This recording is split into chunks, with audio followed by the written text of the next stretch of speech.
మన ప్రియతమ నాయకులు బడుగు బలహీన వర్గాల ఆశాజ్యోతి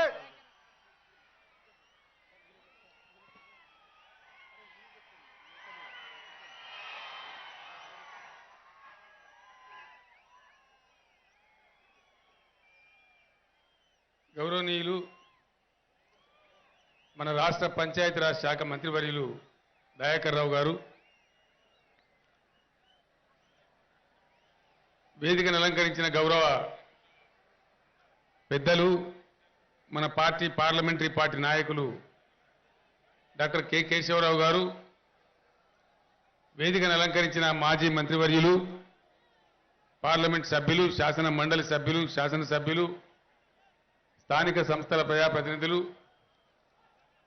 టీఆర్ఎస్ పార్టీ రాష్ట్ర నాయకులు, మీ అందరి ఆశీస్సులు కోరుతూ టీఆర్ఎస్ అభ్యర్థిగా మహబూబాబాద్ పార్లమెంట్ నియోజకవర్గం నుంచి పోటీ చేస్తున్న నా బిడ్డ శ్రీమతి కవిత గారు,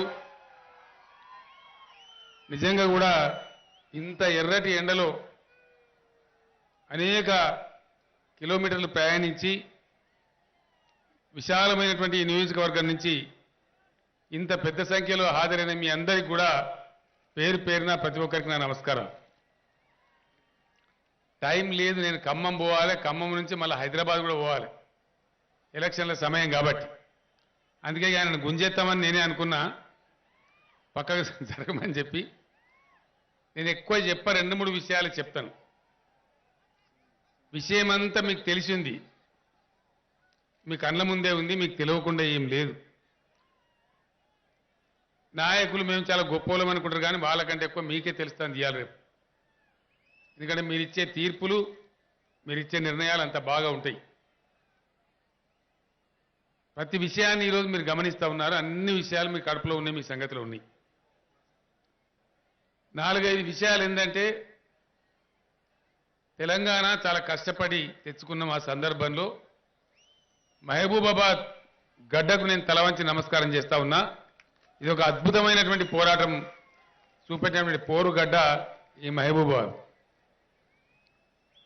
అటువంటి అనేక పోరాటాల ద్వారా వచ్చినటువంటి తెలంగాణలో ఏమేం జరుగుతున్నదో మీరు చూస్తున్నారు.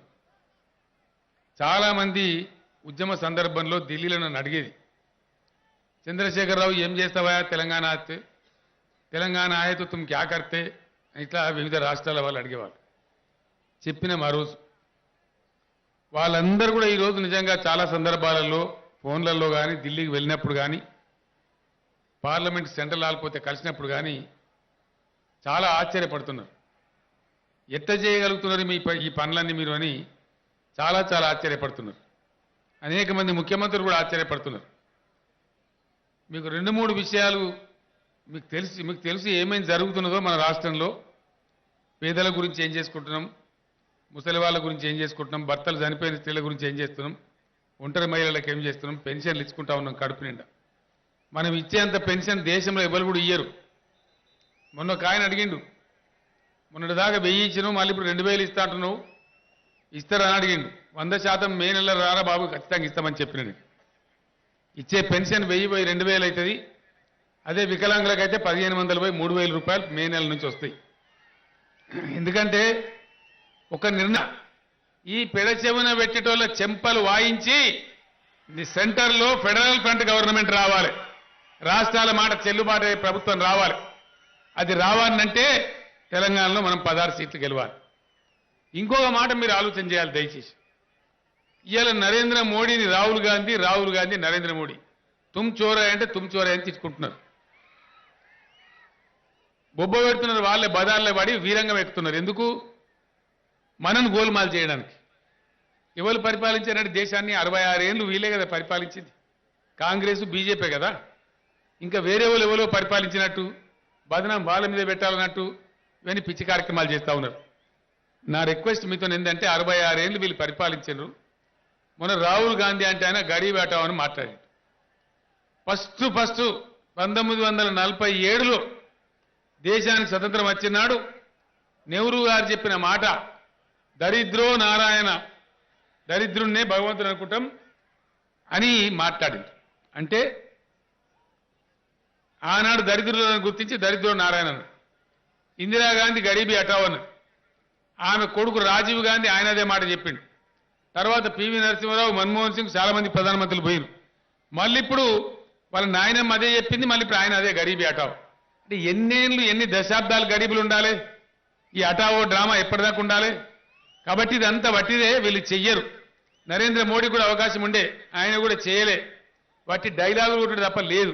కాబట్టి మీరందరూ అర్థం చేసుకొని దయచేసి దయాకర్ రావు గారు 3 లక్షలు అన్నాడు, నేను ఇంకొక 50,000 పెంచుతున్నా. మీరు మహబూబాబాద్లో మెడికల్ కాలేజీ ఇచ్చే బాధ్యత నాది, మీ పోడు భూముల పరిష్కారం బాధ్యత నాది. మహబూబాబాద్ జిల్లా కేంద్రం అయింది కాబట్టి ఇక్కడ కావాల్సిన ఇన్ఫ్రాస్ట్రక్చర్ అంతా కూడా వస్తుంది, దాన్ని తెచ్చి మీకు ఇచ్చే బాధ్యత కూడా నాది. కాబట్టి దయచేసి నా ప్రార్థన మా అక్క చెల్లెళ్లకు, మా అన్నదమ్ములకు అందరికి కూడా, నాకు చాలా ఇంతమంది వచ్చారు, మీరు నిజంగా ఇంత ఎండలబడి చాలా విషయాలు చెప్పానని ఉన్నది. కానీ ఖమ్మం పోవాలి, మళ్ళీ తర్వాత హైదరాబాద్ కూడా వెళ్ళాలి. ఇది ఎన్నికల సమయం. నేను 3 రోజులు ఏదైతే ఇక్కడనే ఉండడానికి వస్తానో ఆ టైంలో ప్రతి వాళ్ళను కలిసే ప్రయత్నం చేస్తాను. ప్రతిరోజు 2-3 గంటలు ప్రజల్నే కలిసి అన్ని దరఖాస్తులు తీసుకొని అన్ని సమస్యలు కూడా పరిష్కారం చేసుకుందాం. నా బిడ్డ కవితను ఆశీర్వదించండి, దీవించండి. ఆ అమ్మాయి చదువుకున్నది, ఒక గిరిజన బిడ్డ, మొదటిసారిగా పార్లమెంటుకు బ్రహ్మాండంగా పోతే మన రాష్ట్రానికి గౌరవం ఉంటుంది. కాబట్టి కవితకు కారు గుర్తుకు ఓటేసి పెద్ద మేయర్తో గెలిపించాలి. ఇంకొక మాట కూడా ఈ సందర్భంగా నేను చెప్పాలి. మిత్రుడు సీతారాం నాయక్ గారు, మన ఎంపీ గారు ఎవరైతే ఉన్నారో ఆయన ఏం తప్పు చేయలే. నేను వాస్తవం మీకు చెప్తా ఉన్నా, వేరే కారణాల చేత నేను అభ్యర్థిని మార్చింది తప్ప ఆయన తప్పు పని చేసిందని కాదు. ఆయన అభిమానులు కూడా ఎవరు బాధపడే అవసరం లేదు. ఆయన ఉద్యమంలో ఉన్నాడు ప్రొఫెసర్ గారు. ఖచ్చితంగా ఇప్పుడు పార్టీలో, ప్రభుత్వంలో కూడా ఆయనకు ఉండే గౌరవం సంపూర్ణంగా ఉంటుంది. అందులో ఎటువంటి అనుమానం ఎవరు పెట్టుకోవద్దు. అందరూ కూడా కలిసి పని చేయాలి. ఆ ప్రకారంగా బ్రహ్మాండంగా ముందుకు పోవాలని చెప్పి మిమ్మల్ని అందరూ కూడా కోరుతా ఉన్నా. ఆ రకంగా ఇక్కడ అక్కడ కొన్ని కొత్త మండలాలు కావాలని కూడా ఉంది. ఇన్ని జిల్లాలు చేసిన వాళ్ళం ఎక్కడో ఇంకో 2-3 మండలాలు అవసరమైతే పెద్ద ఇష్యూ కాదు. అది కూడా కంప్లీట్ చేసుకుందాం.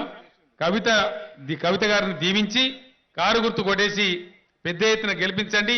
మళ్ళీ త్వరలోనే జూన్ జూలై మాసాలు వర్షం పోతే దాని తర్వాత మీ దర్శనానికి నేనే వస్తాను.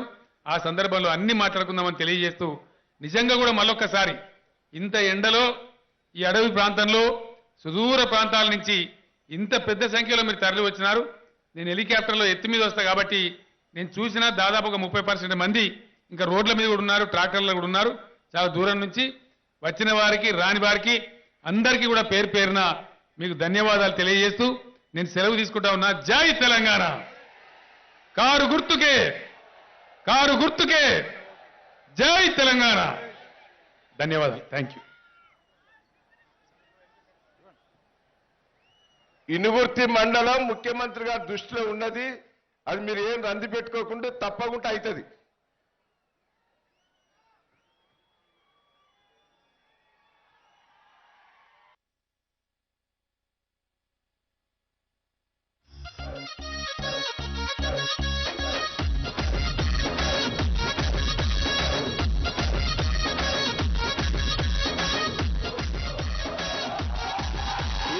తెలంగాణ గడ్డ మీద గులాబీ జెండా మనకు